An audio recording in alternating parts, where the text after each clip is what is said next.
and I praise God. You're live. They call us. You're not going to say hi, Facebook people. In the show. Now, we've been around for 20-something I'll years. say hello, Facebook people. You know that I believe this. Amen. And we have everybody in there. But if you're looking for somebody, you can tag, share, bring a friend. See, candlestick maker. Amen. All you have to do is call the office at 716-688-3882. Regardless of what you need, we are here. I'm not going to say too much about the Buffalo Bills. I'm a little down today, but go Bills anyway. Listen, I love you. Conversations with him. Have a great day. Okay. Oh, guess what? It's restaurant week, Lee. All kind of restaurants, all kind of deals going on. So this might be a good week.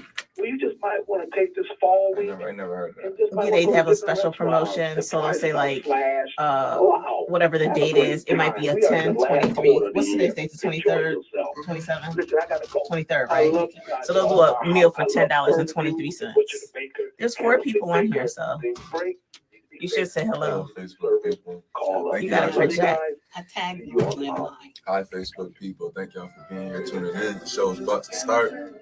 Got a real interesting show coming on, but we'll see where it goes. But if you want to join the conversation, you can join in at 716-837-1112 or 1112 if you like it that way. But make sure to call in, give your perspective. It's a community show. We want to hear from you. But like I said, tune in and I'm excited for the show. So grab some popcorn or something. It's morning time. Cook some eggs. Coffee, tea.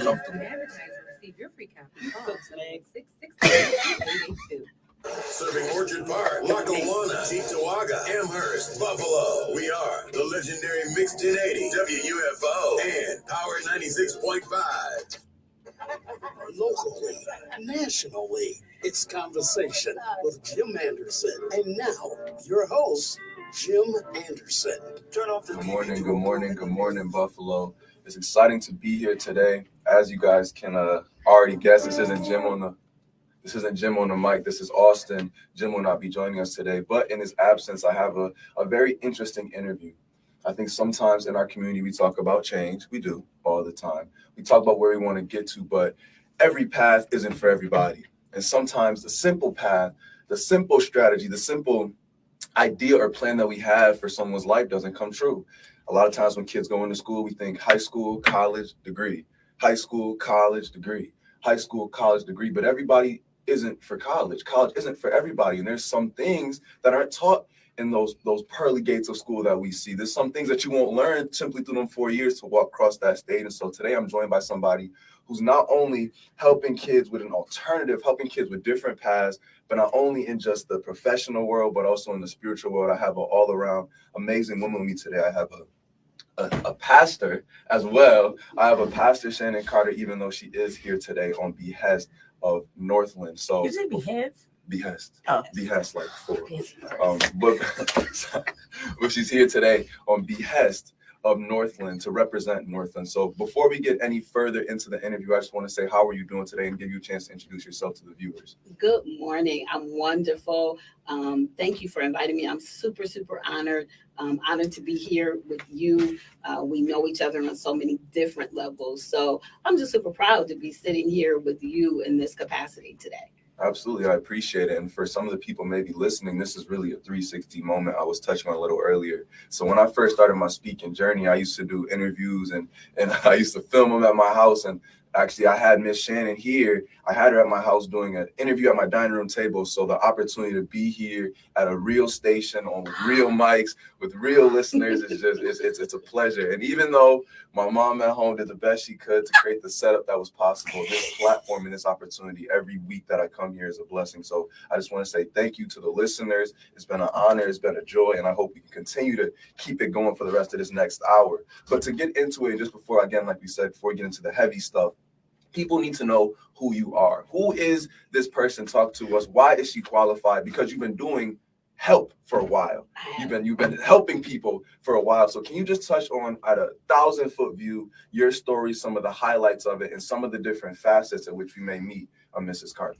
Absolutely. So as you said, I am a pastor. And so that's kind of, I would say, maybe my second love. I'm a mom, a single mom of 2 now full-fledged teenage girls. That is absolutely the first calling of my life, the first love of my life. From there, moving into working with my dad in ministry is another big heart for me, another passion for me. But in all honesty, working for Northland Workforce Training Center is one of the most life-changing and transformational experiences I have ever encountered. Those that know me and have known me for some years, even something as small as I've always been known to leave Buffalo and come back, leave Buffalo and come back. And when we lost my mom and my mom transitioned, for a long time, I kept telling people, like, I just need to get my dad settled. If I can either get my dad married or get him settled, and then I'm out of Buffalo. And to finally find I don't even know what to call it, because I can't call working for Northland a job. I don't call it just a career. It is a vocation. It is ministry for me. And to find somewhere that I so passionately love being a part of, to finally say, I'm good, I'm settled, I'm done. This is what makes staying in the snow worth it. This is what makes, like, my family is surprised. They're like, you're not planning to leave Buffalo anymore? No, I'm good, I'm settled. Because it is transformational for me, as well as what we do for our students. I was a non-traditional student. When I started college the first time, after my first semester, I got a letter saying, this is not for you and you wasted your time and ours. We're going to put you on the back burner. Don't come back next semester. I then spent 20 years out of college, right? I don't even look old enough to have been that long, but I spent 20 years out of college and then went back and was able to graduate, finish my degree, and it was just a different mindset. And so in dealing with my students now that are non-traditional students, I understand where a lot of them come from.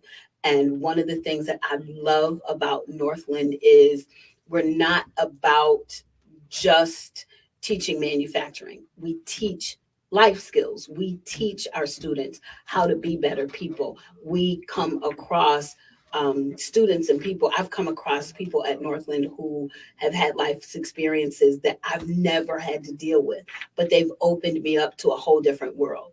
And so I'm honored that I now then get to open them up to a world that they would have never imagined. So that's a little bit about who I am.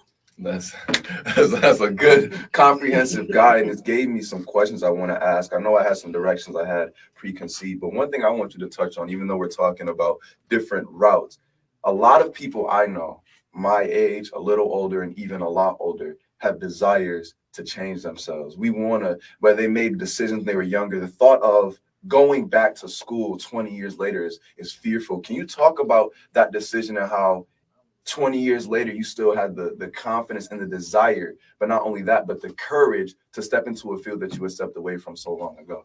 Absolutely. It was, I am grateful that I had support. I had the support of my parents. And to be honest, you know, people talk about hitting that rock bottom. Sometimes rock bottom is the best place to be. Because sometimes once you've hit rock bottom, it gives you the courage you need to climb back up.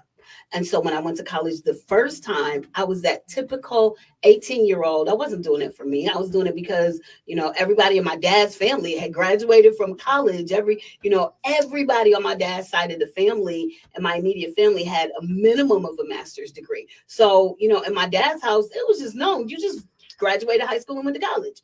So when I first went to college, I wasn't doing it for me. I was doing it for my dad.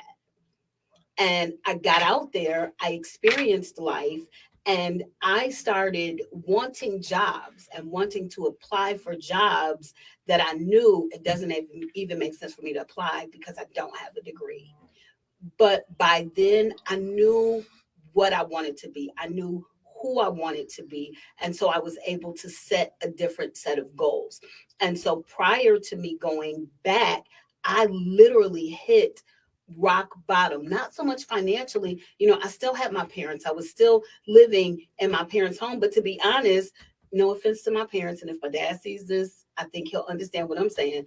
But to me, at the age I was still living in my mom and daddy's house, that was rock bottom for me. You know, and some people were like, well, you have them for support, but I didn't want to be living with my parents. Right. And so I had a different mindset, and I knew this is what I need to do. I had gone in the military and everything else to try to make my life what I wanted, and none of it worked.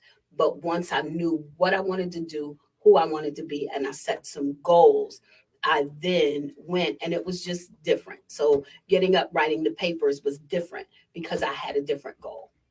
Absolutely, that makes sense. I went to Canisius High School in Buffalo, the private school, and I saw a lot of kids, even just in my small class of 100 and some change, go to college following in people's footsteps that they didn't even know, right? My great-grandfather was a dentist, and now we've all been dentists, and why am I going to dentistry school when I just want to make music? And I see millions and millions of dollars being wasted every year out of that fear that if I leave or I detract or I separate from this path, I can never go back to it, because college doesn't have a age requirement, an age limit. We can always go back to school and better ourselves.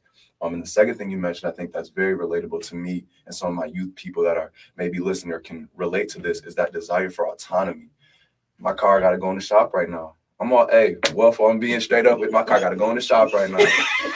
And my grandma saying she don't help me with the bill. My mom won't help me with the bill, it's like, why not take it? Because I want to do it. Yeah. I'm only 19, but I want to do it, right? I know I'm young. I know I still have the support of my family, but when you talk about the man you want to be, I always say, if you really truly believe the man or the woman you were going to be was something great, wouldn't you be excited for that day to come around? Wouldn't you be antsy, be anxious? I can't wait till the day when I can say, Mom, don't even open your wallet in front of me. The bill already paid for it before we even sat down. Like, I would love that, and I want that to happen. I recognize that it requires steps. It requires me to step up and be better. But that drive almost sometimes to be autonomous can make us be blind to the patience required for the autonomy that we desire. Because I don't want to just move out and then be broke moving out. Come on, I don't want to eat rice every night. Right. I don't really want ramen for Thanksgiving. I'm just saying that I want a little more, but I recognize along this journey that it takes patience, and that patience is difficult, especially when we have preconceived notions as to where we would be in life. But I know it's not just me. It's a lot of youth that probably feel like that, and I know a couple of friends of mine who are very lost. So can you talk about the type of youth that Northland serves, the type of youth that Northland impacts, and why that's such an important population of youth? Absolutely. I think Northland serves such a vast level and diverse group of not even just youth. We have people from all ages, and that's one of the things that I love.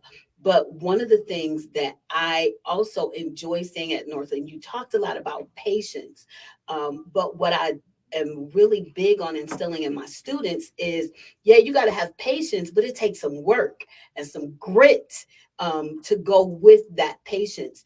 And so I get for me, graduation day is one of my favorite days of the year. You could take Christmas. Graduation at Northland, that's my Christmas, because I have had some young people come through there and they start out just like you and I talked about. I had one particular young lady, a student, she was literally going from couch to couch. She was just trying to find somebody's couch to sleep on. And she wanted autonomy. Like, I'm tired of living off of other people. I'm tired of sleeping on my friends' couches. I want to be able to take care of myself. And so we had to get her set up with a plan. But then that meant sometimes getting up early, coming to school when she didn't want to. That meant she was going to school full time in the daytime and working a part-time job at night just to have some money. That meant if I got to get up super early to make sure that I'm studying for this test that I have today. But she put in the work. And so she has graduated and now has a phenomenal job. She is one of the premier female welders on her job. She's not only making a name for herself, but she can have pride in knowing I did the work and this is the life that I wanted. And so we serve so many different types of people. I have another one of my graduates who he was actually, I believe he was either still in prison or coming out of prison when he found out about our program. When he found out about us, he came and applied. Not only did it start to change his life, but he did so well, he put his son in the program. And now he is able to make a life-sustaining wage. He's taking good care of his family. After he finished and got a good job, then his wife went back to school. And so it is not even just youth, it's all ages. And even that, I love having a class. Many of my classes, one of my classes that I'm thinking about in particular, one of my welding classes, is all ages. And so I've got some, I think one of my students in there is like 46, and he's got some young men in there. So he's considered the OG in class. So what I love watching happen is watching him come off the streets and come from being that, that thug, that rock dude. And now he's talking to some of the younger students that are right there with him. Like, yo, let me teach you something. You don't want to do what I did. Let me help you out. And some of these young men, they never had a father. And so now I've got this man who is trying to turn his life around. And he has learned some hard lessons, but it gives him more purpose being able to pour into and instill into the young cats. So he's the OG, they're the young cats, and they're in class together. But again, learning more than welding, they're learning life skills, and he's learning from them and they're learning from him. And then we've got male career coaches who come and they teach them professionalism. And it is just an all around holistic learning experience. That's super cool. And I know the diverse groups you talked about, one thing that's synonymous or the same among all of them is above the work. That was something that I think you started on, that I think a lot of young people, especially nowadays, we have a very morphed view of what success requires.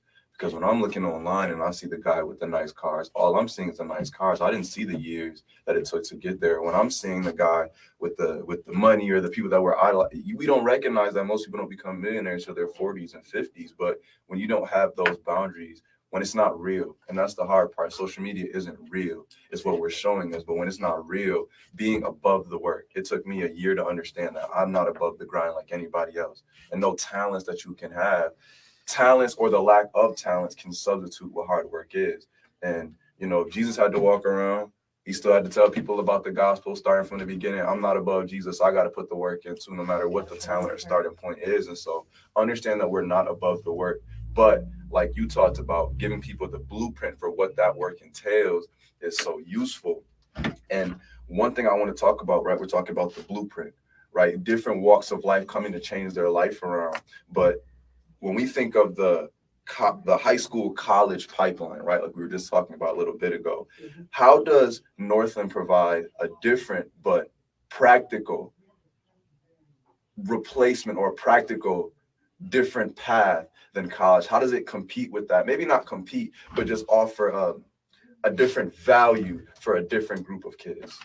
So I think one of the words that you use that is so key, and that is practical. And so college, and I can go from my experience.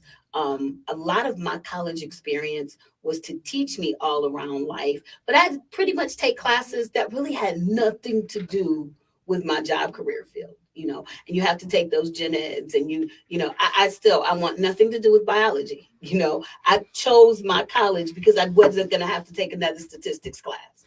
And so I think a lot of college is built just to give you that overall wide view. Whereas at Northland, the direct learning experience, and I'll tell you in a minute why I say that, but the direct learning experience is really practical and based to your job. So I have a lot of people and they struggle with math. Well, they're going to have to take some math, but it's only the math that is going to be directed to your job. So if you are coming in a welding program, you're going to have to take one semester of math for welders because there's math within the job. But you're not taking all of these extra math classes. You're not taking science. You're not taking even you don't have to take an English class. But what they've done is they've worked into the program. So as a senior, you have to write an essay. And then your instructor and your career coaches help you with that essay. That comes in and that fits that ELA or English writing requirement. And so we try to keep it very practical so that you are really learning the job that you are going to do. But what I also love is indirectly, we at Northland are passionate, as I said earlier, about making sure that there's a holistic learning experience. So I am blessed to have a phenomenal working relationship with our educational partners. And so right now we partner with Alfred State College, also Erie Community College. So what I love is our working relationship, because I've even been able to help some of our instructors learn certain things. We talked earlier about diversity. And so even some of our instructors have had to learn about working with diverse groups, diverse ethnic groups. And so we make sure that we teach and train life skills. So even the classroom, there's a lot of lab. We do have lecture, but there's a lot of hands-on. There's a lot of lab. So you're learning hands-on what you're going to do. But even outside of that, the classroom is based pretty much on your work environment.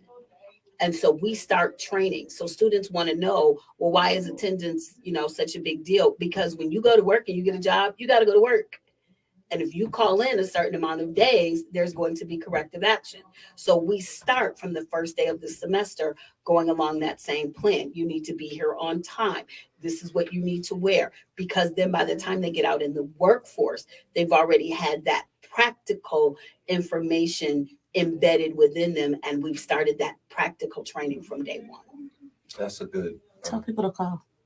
Oh yeah, and if you're listening and you just have an interesting perspective, you have a view on the college, high school pipeline, you have a view on Northland, don't hesitate to call in at 716-837-1112. I want to talk a little bit, continuing to talk about the people that you serve, but even also including in that spiritual piece.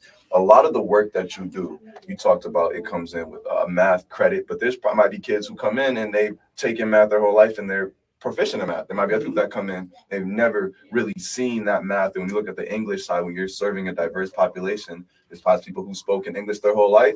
There's people who's probably maybe learning it as they go. And so recognizing that, how do you meet someone where they are?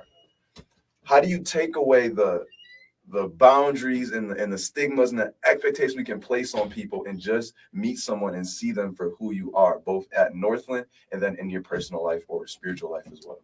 So in the very beginning of this interview, I said working at Northland was a transformational experience for me. It was life-changing because that is what working with Northland taught me how to do.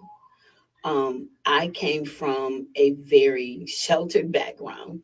My parents were in ministry all my life and been in the church all my life. I came from a background that, kept me very in the church and sheltered. And, I was a teenager before I realized not everybody went to church on Sundays. And so when I started working at Northland, I was exposed to an entirely new set of people. Things that I had judgments on, that I was very black and white. Like, if you do this, you're right. If you do this, you're wrong. And then I began to experience people at Northland who had come from backgrounds that were so different from me. But as I got to know them as people, I came to see their struggle. I'll give you a very good example. I had one particular student, and I've talked about this in many of my diversity trainings, one particular student where in the code of conduct, we talked to them about the code of conduct in the very beginning of the semester. And so I got called in, and there was one particular student, and some other students had reported her because there was a particular word that she just kept using. And as I talk, you'll be able to read in between the lines and know the word. She just kept using this word, and she would just talk and it was being thrown out. So I called her in and had to, sit down with her and, talk to her. And I'm like, here's the deal. That word is off limits for everybody. If this person can't say it, you can't say it. But what was mind blowing for me is she said to me, like, she really didn't even understand the issue. And she was like, what? This is how we talk around my house. And I realized it is. there are certain things that I realized I had to come to realize not everybody grew up like Shannon. And so I really had to open my mind to say everything that's black and white for me might be yellow and orange for somebody else, and learn how to accept them. And I believe working for Northland has prepared me and taught me for an entirely new realm of ministry, because I have had to find myself not accepting, like the Bible is the Bible, right? So in certain things, this is what it is, right is wrong is sin, but I've had to accept people at a level that I had never experienced before. And how do you walk that journey? I think for a lot of people in the church, we want to be open. We want to have our hearts open and accept people as we are. But it's this battle between, I don't want to accept without agreeing with. How do you accept someone for who they are, even if you don't agree with it in your morals or in your spiritual side of yourself?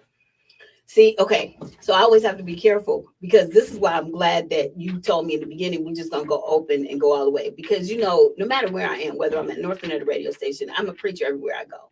So when Jesus said, with loving kindness have I drawn thee, he meant that. But I think a lot of us don't understand the level of how to live in that.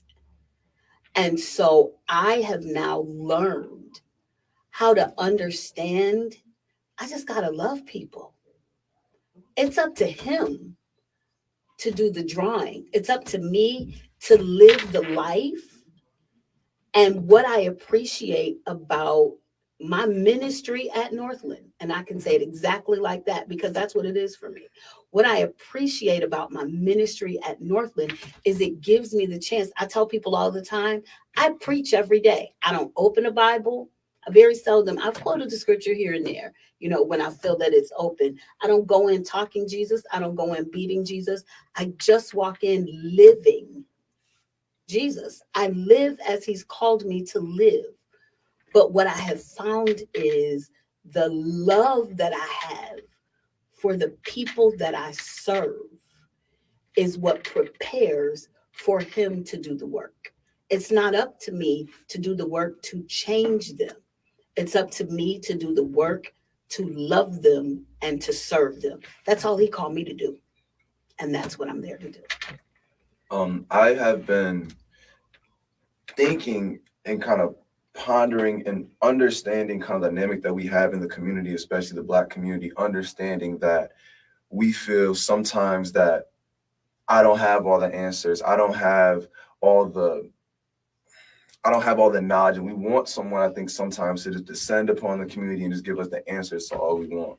But I think what you said is in vain of what I feel like the answer, and you can comment on this after, which is we just have to bring the best that we can to the table, right? And when maybe everybody isn't skilled in welding, but you know people who are. Maybe everybody isn't skilled in being the most open and vulnerable, but there's people that can help them work on that. And I think if we were all more willing to bring just what we had to the table, that's how you make a change. It's not one person that's going to lead a change to make a community or get even regular individual people to where they want to get to, but it's a group of people. It's a village. It's the support around people that you have that allow people to become the best version of themselves. And you can understand that. How important is support and the people at Northland to create that environment that allows people to transform the way you're describing? It's vitally important. And I think to your point, you said something that's so important. Everybody wants to go out and change the world. Really, I think if people would understand the power of the domino effect. So I change the world every day by me changing one life. Because what happens is I change that one life is going to change 2 lives or 3 lives. And then those 2 or 3 lives are going to go out and change other lives. And then those lives are going to change other lives. What I love, I think another thing that I love about working with Northland is everything that I'm saying to you right now, and maybe not so much on the spiritual level, but in as far as the passion for what I do, that's the culture of Northland. And so you could sit and talk to any other dedicated employee at Northland, and they would say to you the same thing that I'm saying. And so the support, when you talk about the support, that is what Northland is about. We support each other.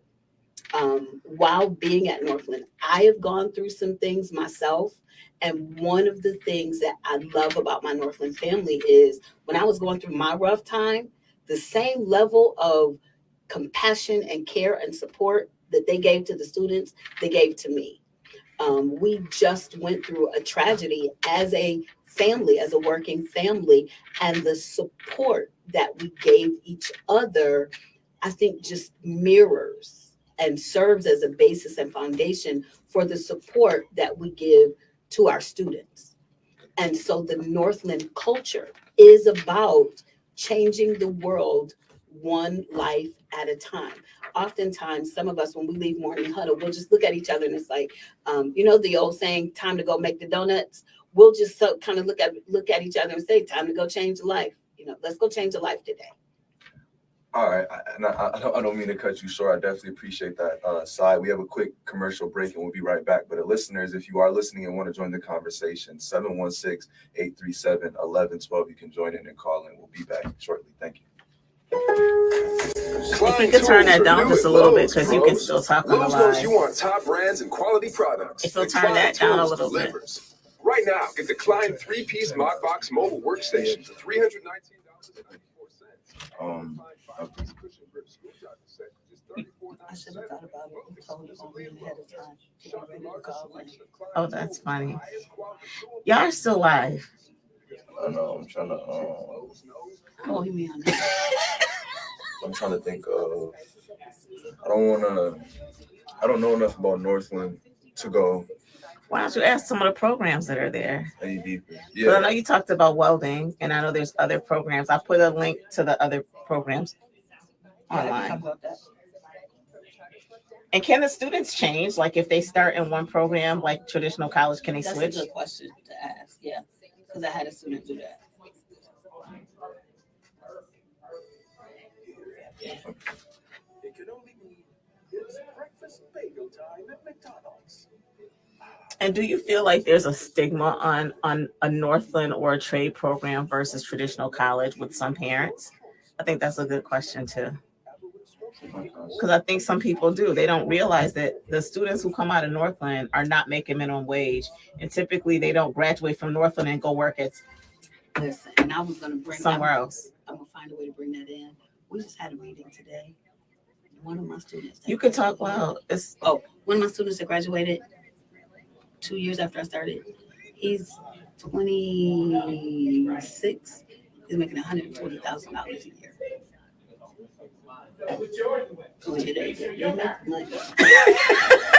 So it does change a life, because that might have been an income level that nobody. I'll tell the Carolyn sneaker story. Hello, Buffalo. We are right back. Again, if you want to join the conversation, you can call in at 716-837-1112. Now, when we left off, we were talking about changing lives. And before we get into kind of some more of the understanding Northland elements, I do have one more question I want you to kind of touch on. In my speaking, I always talk about how we want to use our ability to communicate to position ourselves for the best we want in our professional, personal, and in ourself. Right. And so in that professional, there's a lot of aspects of the professional world, right? There's the money of it, there's the admiration, there's the status, but there's also a fourth piece, which I always talk about, which is the passion piece. And you talked on the beginning, you said how, you know, you could take Christmas, being at Northland means that much to you. Can you talk a little bit about how having passion for a job pays in the same way that a paycheck pays, but it pays in a different way? Because without passion, we don't get into a lot of jobs just for the money. I truly believe that. We can tell ourselves all we want, but when we're in service industries or when we're in space where we're helping people, it's not just about the money. You don't go into a nonprofit for the money. You go to a nonprofit because it means something to you. So can you talk about that passion piece? And like I said, how passion can almost serve as a paycheck in a way. Absolutely. We were just talking and we were laughing actually this morning because we have some students. I have one particular student. He graduated from our electrical program. He is now making $120,000 a year. He is maybe early 20s. I want to think he's like 24 years old. And so we always kind of look at each other, and sometimes some of us will look and laugh like, I'm in the wrong job. Because you came here for 2 years and I helped you get a job making $120,000 a year. But to your point, I would not trade this for the world. And I have had other job offers. I've had other job offers for more money. And I said to somebody this morning, I said, you better be careful, because you look and think the grass is greener and you get over there and you find out it's really just the football turf. The grass is not even real. Right. And to have a job where you have passion, to have a job where you feel that you have found your purpose, there's not enough money in the world to pay for it, because we have millionaires and billionaires that are miserable and sometimes suicidal because they don't have passion, but they made the money. Right. And money cannot buy passion. Mm. And I think those two words to me are so vitally important. That is passion and purpose. Am I passionate about what I'm doing? And do I find purpose in what I'm doing? I don't take it for granted, because I've had it the other way. And I don't take it for granted that I don't have to lay in the bed in the morning and go, oh God, I gotta go to work today. I don't. Right. Don't, unless my body is physically shutting down, like, okay, this is it. But, to be able to get out of the bed excited to go to work, that's what makes my student loan payments worth it.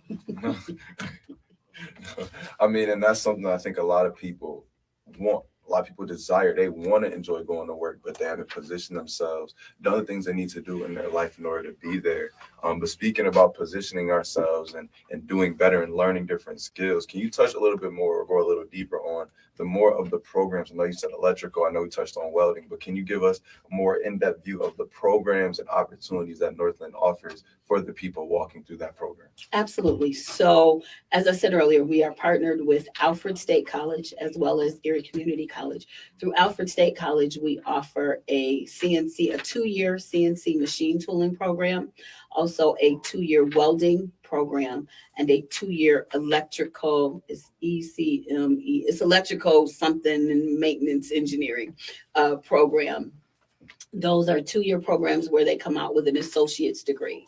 We also offer through Erie Community College a certificate program where they come out with a mechatronics certificate.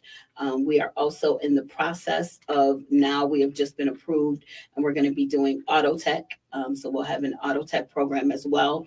They are also in the process right now of developing, as I said, we have a 2-year CNC program, but that includes the actual hands-on and the working of the machinery, as well as the last of that program is in like programming and writing the programs for the machines. What they are now doing is developing and establishing a 12-week program that will also be CNC machine tooling, but it's not going to include the programming. And this is for people who don't necessarily want that degree. They just want to get that quick training and get out. Because CNC, there's such a vast amount, there's a vast amount of jobs, and we can't fill them fast enough. So we're now finding ways to train people quicker and faster to get them out into the workforce quicker and faster. And we talked about CNC, welding, trying to prepare for auto tech. These are all jobs, when we think about a society, are the backbone of society. But the weird part is we recognize they are, but nobody wants to be the backbone. I want to be the head. And so when we always think of younger people, especially in this generation, when we think that if you're not a multimillionaire, you're not doing it, right? If you're not a famous influencer, you're not doing it. If I don't make it to the NBA, my life is ruined. I'm either, what they say, either rapping, slinging dope, or going to the league. That's it. That's how people look at it, right? I need to be big. Can you talk about some of the stigmas that people have against these jobs? Because I genuinely believe that's why they're not getting filled. I think there's people that want to work. There's young people that want to work, but we're just very selective of what opportunities we position ourselves for, because in our eyes, it's like, I can shoot for this little stuff, or I can just keep shooting for the big and wait till I hit it. So can you talk about some of the stigmas? I know you mentioned 120,000. That's nothing to scoff at. But just in general, why or how do we separate the idea of the grind, or this is not what I want, or this won't make me successful quick enough from these important jobs that we need in order to be successful as a society? I think that's a fantastic question, because I think, to your point, much of what we as society have deemed as success, I think, is just convoluted. And so there are a lot of people who success to them is being able to successfully and financially take care of their families. And I think when we really grasp one of the reasons that Northland has now developed, got such a diverse student base, is because what we're seeing now is there are a lot of people who currently work in the trades or who came from families that worked in the trades that are now finding out about Northland, that are saying to their kids, oh, you need to take advantage of this. Whereas we also have young people who we are trying to get to come and take advantage of these programs. But I think because they've not really been exposed to the success that they could have working in those trades, it's hard for them to really see and grasp and understand. And so that's one of the things that we're trying to do. Our outreach department does a fantastic job, going out into the churches, going out into the schools, going out into the community. I tell people I'm an unofficial part of the outreach team because that's not my job, but everywhere I go, I feel like I'm doing outreach for Northland just as much as I am for Jesus, Right. because I'm always talking about Northland and what we have, because, to be honest, I want to see the people in my community take on a different mindset of success and what success is. And yes, you can have a success with a welding gun in your hand, but knowing that you're taking care of your children.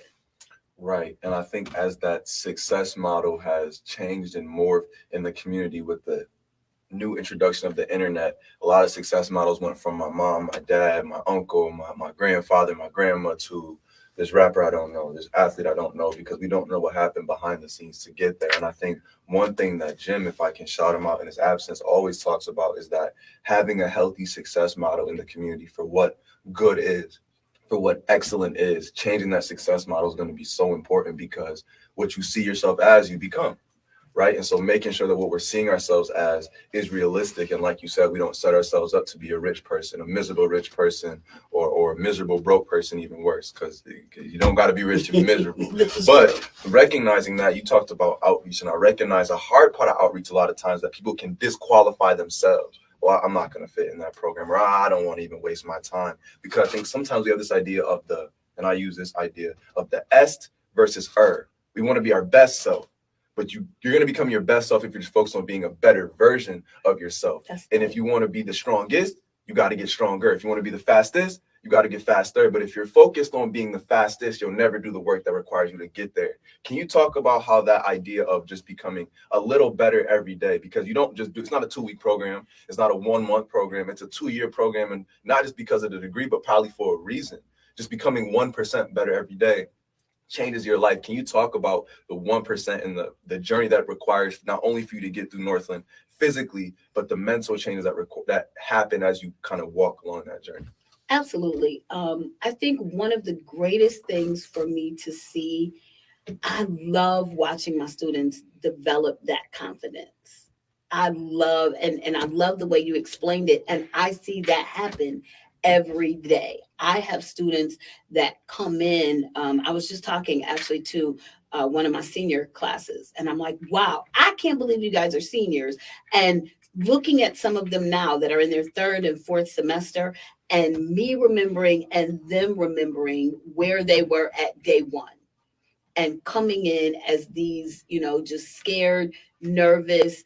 I have one particular student who I am so absolutely proud of, because again, I love again the way you expressed it, because we have some who they actually start out, and if you start out and you're getting a 64 on the exam, but you're putting in the work, and then by the time you get that 70, I don't care if it's 70 out of 100. Right. The fact that you pushed and you're now getting that 70 because you worked with the tutor, you stayed with the tutor, you did the work, then I'm super proud of you. And that's what I see happen every day. And that's important. Like I said, it's that little bit. And mentally, you have to almost be there. One thing my mom we talks about, the analogy we use is, before you ever win a championship, you got to already have won it many, many, many times. I got to already be on the parade float before I ever step on that floor to begin. Like I said, if I want to do the ultimate work that is required for me to be there, I got to be focused along the way.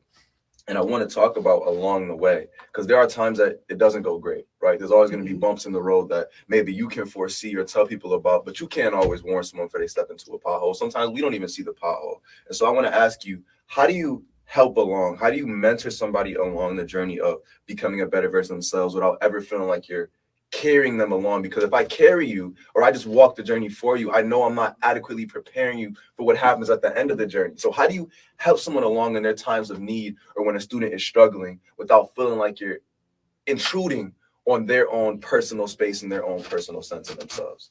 I love the words you use.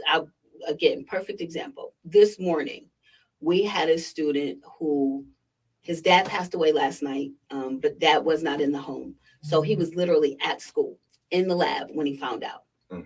The instructor came and got myself and another career coach, said, this is what happened. Dad passed away. I can tell he's visibly shaken. Can you guys come down? The other career coach and myself went down, talked to him, and she was saying, do you want to go home? Do you want something to drink? He's like, nope, I'm good. I looked at him and my words literally were, how can we support you? He said, let me get back to work. I said, okay. We made it clear to him, we're here. If you need us, you tell us what you need.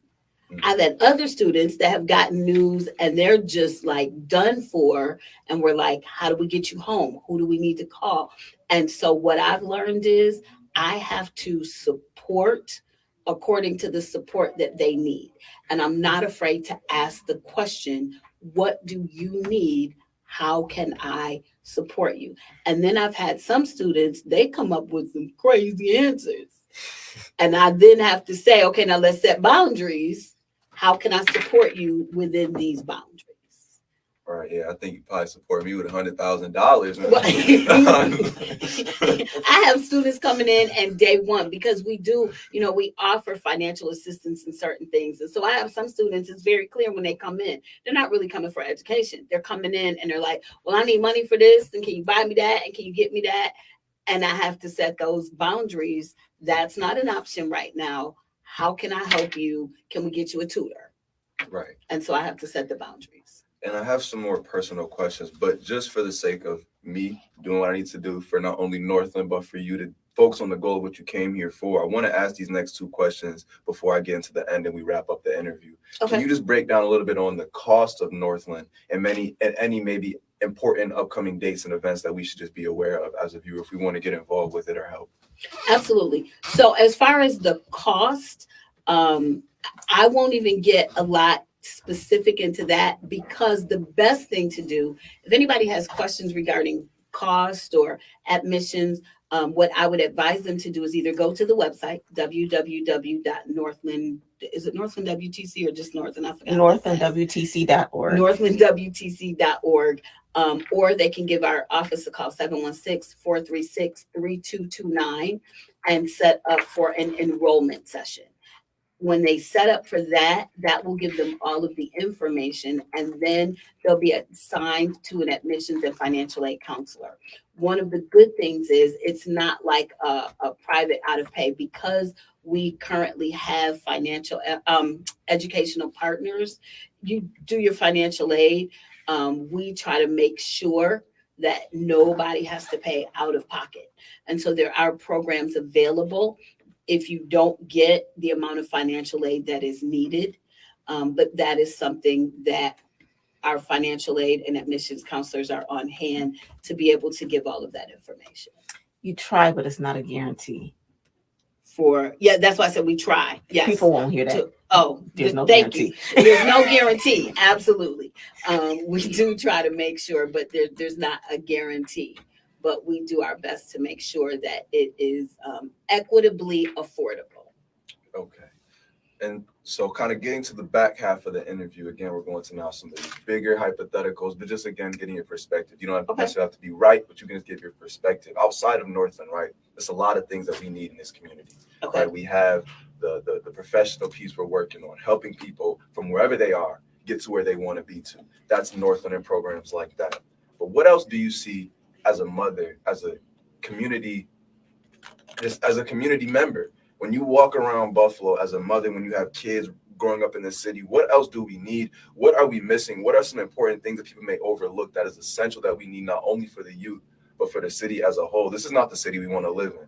Now, I'm saying that not that we're forced to be here, but I'm saying that as in I don't think anybody's happy and says Buffalo is the greatest, perfect city on earth. No, we have changes we want to make. When we say the city of good neighbors, the things we want to see in our community, there's answers that people have.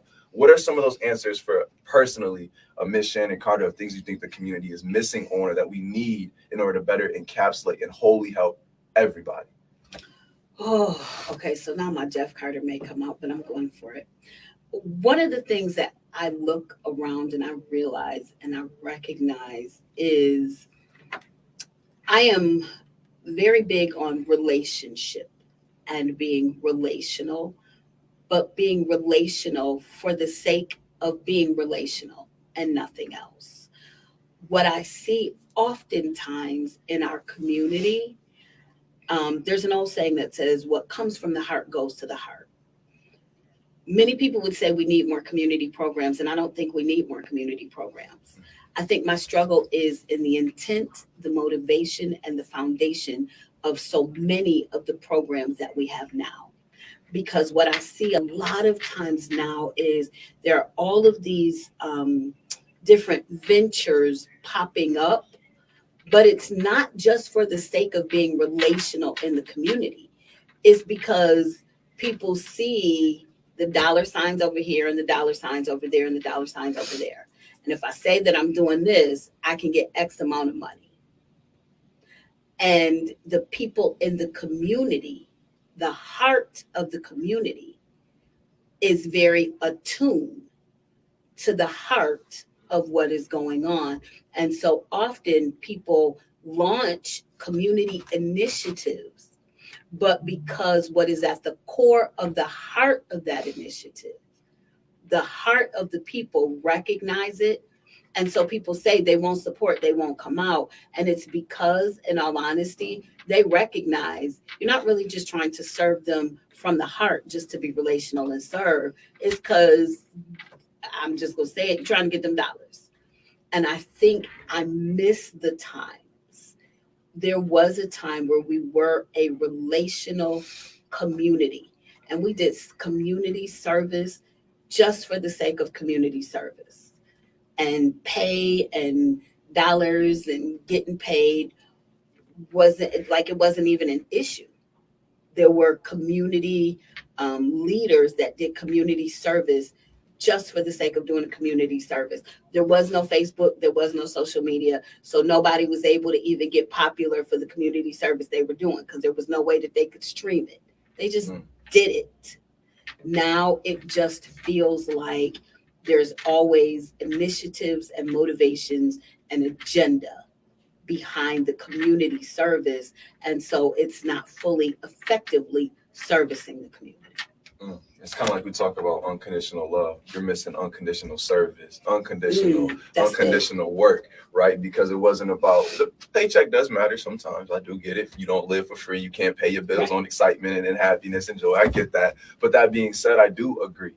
And I think that I want to believe that people just aren't aware, right? I want to believe that everybody was created for a purpose, or I do believe. I want to believe that everybody in their heart has a problem or a heart space that's just so close to them, but sometimes they're not aware of it. And for you, you said Northland was a transformational experience, and you spent many years in your life going from the military to college to other avenues before you, what I would call almost discovered how much of a passion that was. And even though you love to help people, discovering your avenue to help was an additional step. That was a discovered passion, right? And I want to believe that people that don't or haven't spend enough time with themselves when they start these ventures for money is because they haven't discovered how powerful passion can be. They haven't realized that passion is worth way more than a paycheck. Look, I say it all the time on the show. Look, if you want a speaker, you can hire me. Go to my website at austinvonmartin.com. But I'm saying that because I didn't go along this journey to make money. I'm not outside in the Tesla. If you see the Ferrari outside, it probably doesn't say Austin on the license plate yet. That's okay. But it's because I found when I was pulling carts at Wegmans, my first and one of my few jobs that I had, I recognized that there was something deeper. And even though they were paying me $14 an hour to just keep pulling these carts, I couldn't.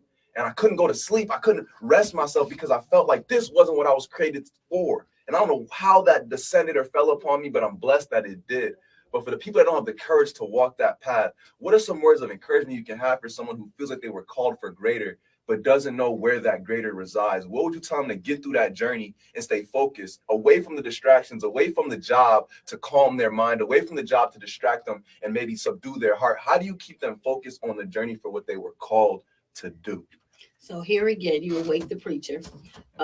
There's a scripture in Psalm that says, you will not be far, and I'm paraphrasing, but it talks about the teacher will not be far from you.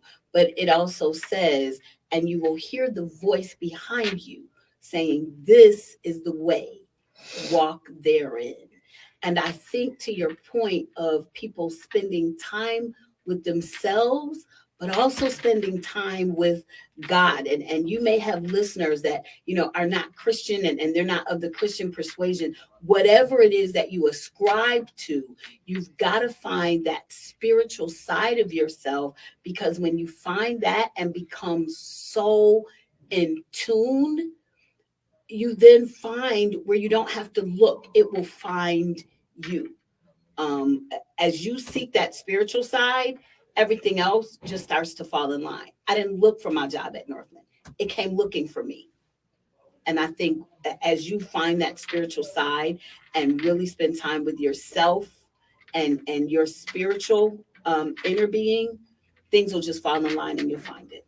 Definitely. And I think that what I kind of touched on earlier and what you just kind of spoke on, we talk about a purpose. I think people can almost overcomplicate their purpose. Whether you were at Northland in the church or just walking around, you were created to help. You were created to help people and save and help people discover themselves. I believe I was designed. I believe that my purpose was to communicate and translate and connect others.